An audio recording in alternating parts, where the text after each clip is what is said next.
Bonjour les amis, bienvenue à la chaîne Les Astres disent, ici Zainab Slim. Dans cette vidéo, je vous présente quelques prévisions et conseils pour la semaine du 20 au 26 mai 2019. Comme à l'habitude, je commence ma présentation par un préambule qui concerne tous les signes et par la suite je passe aux prévisions particulières à chaque signe selon les déplacements de la Lune durant la semaine. Avant de commencer mon préambule, j'aimerais demander aux amis qui consultent mes vidéos sur la page Facebook de vous abonner directement à la chaîne YouTube. C'est plus pratique, ça soutient la chaîne grandement et aussi vous pourriez recevoir des notifications à chaque fois que je télécharge une vidéo. Donc, on commence notre préambule par citer les événements significatifs de la semaine. Mardi 21 mai, la Lune entre en Capricorne. Mardi 21 mai, le Soleil entre en Gémeaux. Mardi 21 mai, Mercure aussi entre en Gémeaux. Jeudi 23 mai, la Lune entre en Verseau. Dimanche 26 mai, la Lune entre en Poisson. Les emplacements des planètes durant cette semaine: Vénus est en Taureau, Mars est dans le Cancer, Jupiter à son domicile, le Sagittaire est en rétrograde, Saturne est à son domicile Capricorne et rétrograde, Pluton est dans le Capricorne et rétrograde, Uranus est dans le Taureau, désolé pour cette petite erreur ici, le Soleil est dans le Taureau et mardi il entrera en Gémeaux, Mercure est dans le Taureau et mardi il entrera en Gémeaux aussi, Neptune est dans les Poissons. Alors, qu'est-ce que nous avons au menu cette semaine? L'événement le plus important cette semaine sera la rentrée de Mercure et du Soleil en Gémeaux mardi. Mercure entrera chez lui en Gémeaux et il va être très confortable. Dans cette semaine, la sociabilité et la vitalité intellectuelle seront au menu. L'énergie des Gémeaux étant expressive, vive, adaptable, pleine d'humeur, pétillant, curieuse et intellectuelle, et Mercure étant notre planète de communication, de l'intellect et des études, et en plus il sera conjoint au Soleil, comme vous voyez, il est collé au Soleil. Le Soleil qui influence la chaleur, la lumière et la vitalité dans les Gémeaux. Une combinaison d'énergie délicieuse pour les études, le réseautage et aussi la communication. Par contre, ce que j'aimerais plutôt souligner dans mon préambule de cette semaine, c'est la pleine lune en Scorpion qui a eu lieu hier samedi et qui s'est allée sur dimanche matin aussi. Pour comprendre la nature de l'énergie de cette pleine lune qui va s'étaler sur les prochaines 2 semaines, je parle de l'énergie de la pleine lune, va s'étaler sur les prochaines 2 semaines à peu près jusqu'à que la nouvelle lune aura lieu. Il faut, pour comprendre cette énergie, il faut analyser la nature de l'énergie du gouverneur du Scorpion où avait lieu cette pleine lune. C'est qui le gouverneur du Scorpion? En fait, c'est Mars. Mars qui est présentement en Cancer. Le gouverneur du Scorpion, Mars, qui est présentement dans le Cancer, dans les premiers degrés, comme vous voyez, il est à 1,47 degré. Et le Cancer, c'est la chute de Mars. Donc Mars, il est dans sa chute présentement. Et il n'est pas du tout confortable. Et on a souligné dans le préambule de la semaine passée que nous allons expérimenter beaucoup d'émotions et de nervosité car l'agressivité martienne sera plutôt orientée vers l'intérieur et non pas vers l'extérieur. Mars étant dans les premiers degrés du cancer signifie que son énergie est à une puissance très élevée. Comme j'ai souligné dans une de mes vidéos précédentes, quand les planètes entrent dans un signe et elles sont au début du signe, dans les premiers degrés, elles s'annonceront d'une manière très prononcée et très forte pour annoncer leur présence, et leur énergie serait au plus haute puissance.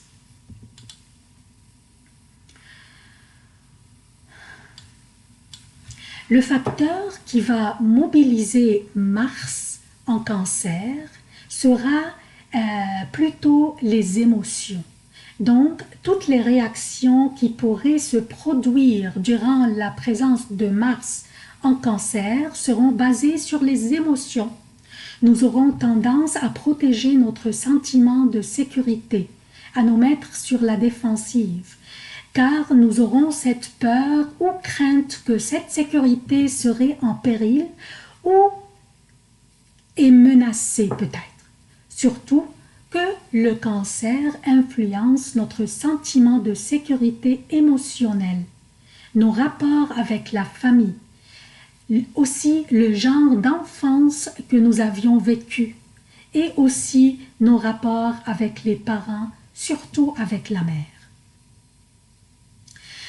Ce qui va renforcer notre sentiment d'insécurité émotionnelle est que le gouverneur du cancer, qui est la Lune, est en chute dans le Scorpion aussi, qui influence la puissance matérielle, je parle de Scorpion, qui influence la puissance matérielle ou monétaire, vu que l'argent est une source importante de sécurité dans notre vie, qui nous donne beaucoup de puissance.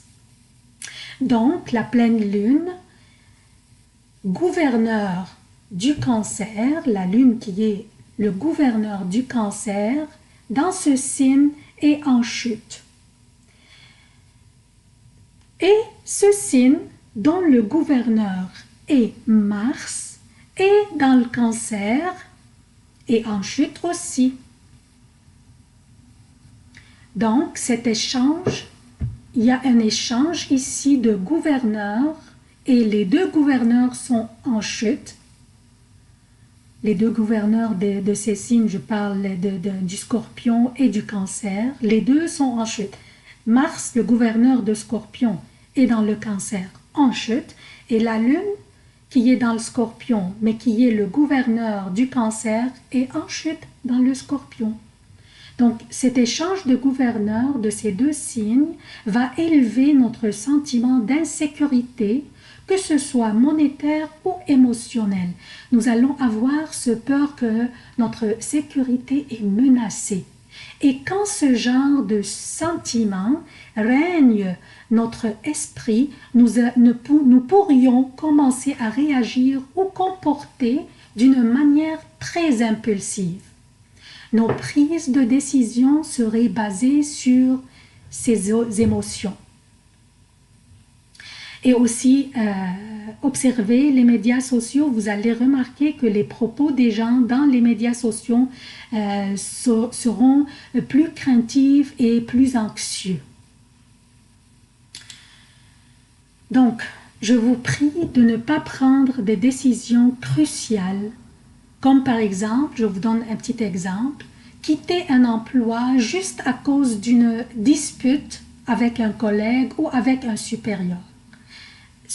Sachez que la plupart d'entre nous seraient peut-être impulsifs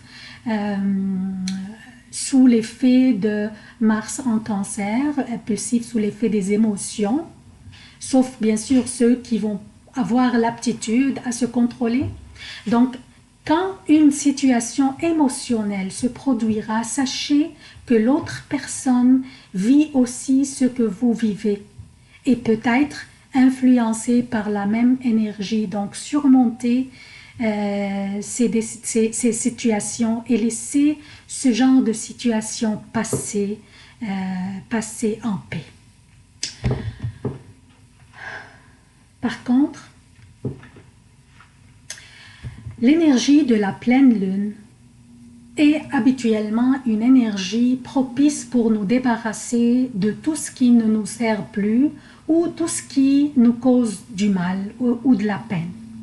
Donc, pourquoi ne pas utiliser ces énergies d'émotion causées par Mars en Cancer, combinées à l'énergie de la pleine lune en Scorpion, et pourquoi ne pas les utiliser ou bien orienter ces énergies vers le but de nous débarrasser de tous les anciens karmas que nous avons vécu dans le passé et qui nous ont causé beaucoup de souffrance et de douleur dans notre vie. Surtout que la pleine lune avait lieu en Scorpion. Ça, c'est la 8e maison du zodiaque qui correspond aux grandes crises de l'existence et à l'évolution que ces grandes crises engendrent, les choses douloureuses et les secrets cachés que nous avions enterrés profondément dans nos âmes, pensant que comme ça on pourrait les oublier, ce qui n'est pas le cas, pas du tout, car ces douleurs et ces souffrances font surface de temps en temps. Donc, ils ne sont pas du tout oubliés, ils sont juste cachés. Et ça, c'est ce que la 8e maison du zodiaque représente. Les souffrances, les secrets, les douleurs cachées. Et ces douleurs font surface toujours avec la rétrogradation de Pluton et de Saturne. Donc la conjonction, en plus nous avons une conjonction de Saturne et de Pluton qui les deux rétrogradent dans le Capricorne, causant la montée à la surface des anciens karmas et des anciennes souffrances et douleurs. Cette conjonction rend cette période très convenable pour faire le ménage de tous les vieux karmas qui nous empêchent de bâtir notre avenir et d'aller de l'avant et de vivre heureux. Maintenant, vous pourriez me poser la question, comment pourrions-nous faire ce ménage des vieux karmas, des vieilles souffrances et des vieilles douleurs?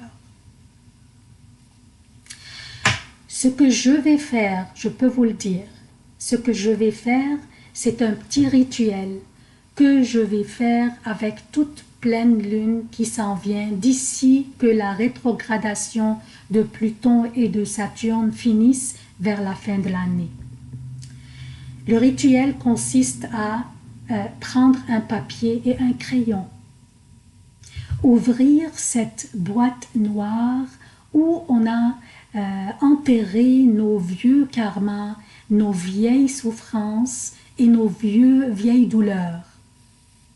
Et c'est correct si ces vieilles mémoires et douleurs nous faisaient du mal dans ce processus.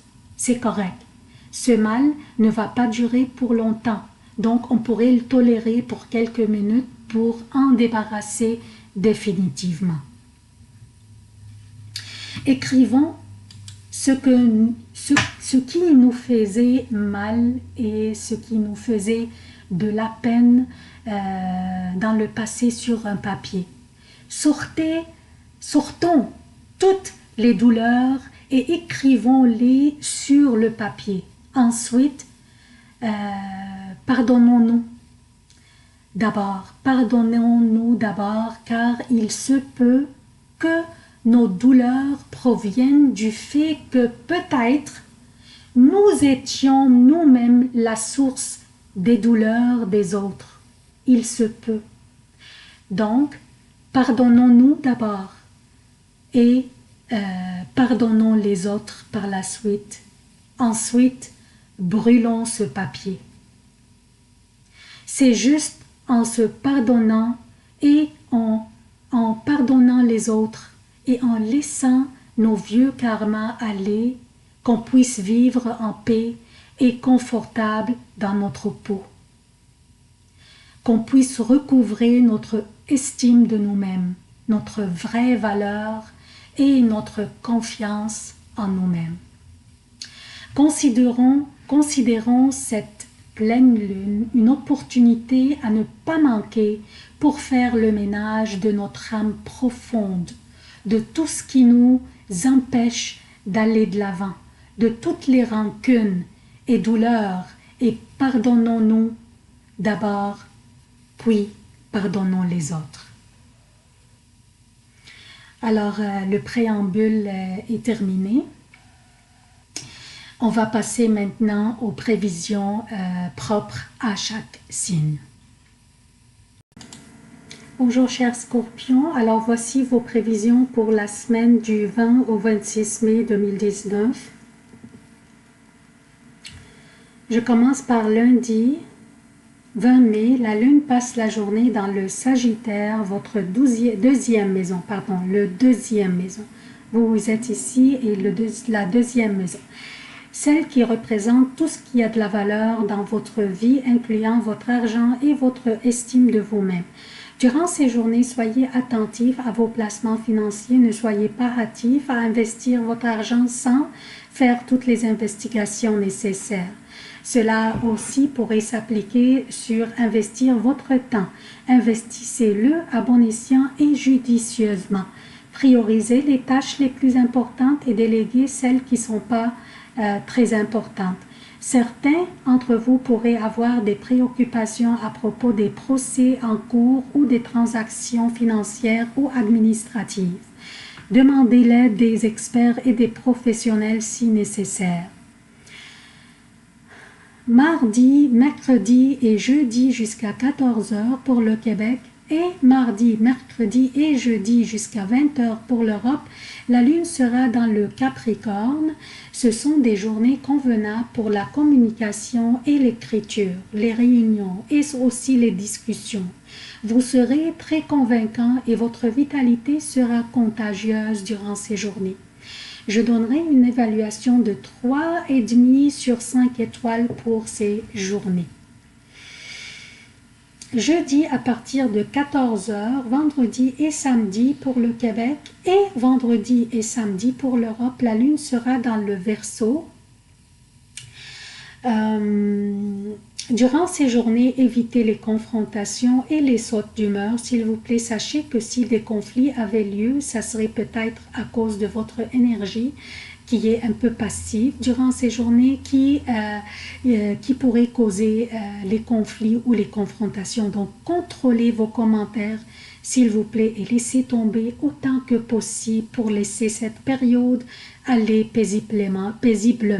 Sachez que, rappelez-vous que Mars est en Cancer, nous rend un peu impulsive. Mars, je parle de votre gouverneur, hein, cher Scorpion, donc il est en Mars, il est dans sa chute et il nous rend tous, surtout vous, un peu impulsifs dans vos commentaires et dans vos réactions. Donc, essayons de contrôler ces réactions et ces commentaires. Sachez que c'est passager car les prochaines journées seront formidables pour vous. La lune sera dans les poissons, c'est un signe d'eau et très favorable pour vous. Je parle de dimanche,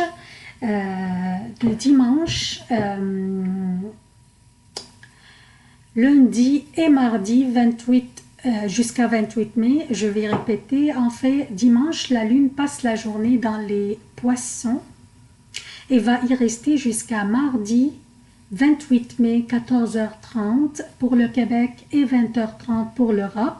L'énergie des poissons est une énergie très favorable pour vous, chers scorpions, car c'est un signe d'eau comme vous. Ce sont les meilleures journées en fait de la semaine. Je parle de dimanche. Les 2 autres journées feront partie de la semaine après. Donc, dimanche sera la meilleure journée de cette semaine. Profitez-en pour finaliser tout ce qui traîne, toutes les affaires les plus compliquées et pour céduler les rencontres délicates et critiques. Vous jonglerez les difficultés durant ces journées, je parle de dimanche, lundi 27 et mardi 28 mai, vous allez jongler les difficultés comme un jeu et vous brillerez dans tout ce que vous faites. Vous réussissez et brillerez dans tout ce que vous entreprenez, que ce soit des discussions, des négociations, compétitions, alors profitez-en. C'est tout ce que j'ai pour vous, chers scorpions. Je vous demande de votre soutien de la chaîne. Abonnez-vous, activez les notifications, aimez, commentez et partagez les vidéos. Merci d'avoir consulté cette vidéo. Je vous aime beaucoup et à la prochaine.